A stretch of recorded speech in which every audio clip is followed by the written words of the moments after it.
In the town of Bethany lived siblings Mary, Martha, and Lazarus, close friends of Jesus.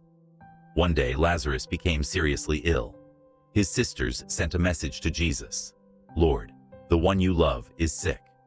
When Jesus heard this, he said, "This sickness will not end in death. It is for God's glory, so that God's Son may be glorified through it." But instead of going immediately, Jesus stayed where he was for 2 more days.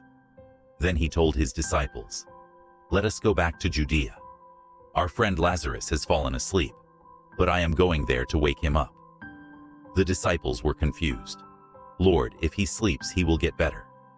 So Jesus clarified, "Lazarus is dead, and for your sake, I am glad I was not there, so that you may believe.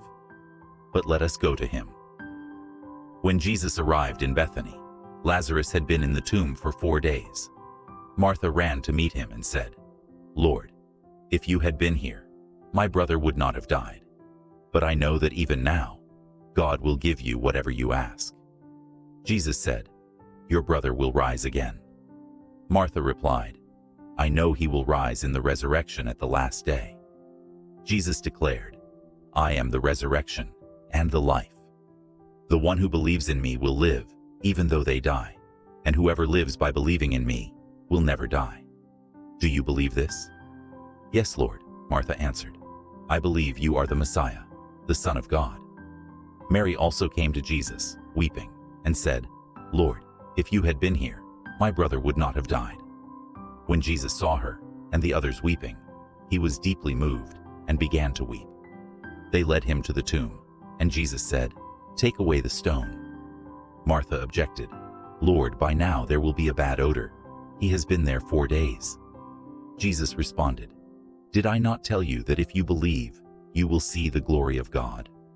So they took away the stone. Jesus looked up and prayed, "Father, I thank you that you have heard me. I say this for the benefit of the people standing here, that they may believe you sent me." Then Jesus called out in a loud voice, "Lazarus, come out." To everyone's amazement, Lazarus walked out of the tomb, still wrapped in burial cloths. Jesus said, "Take off the grave clothes and let him go."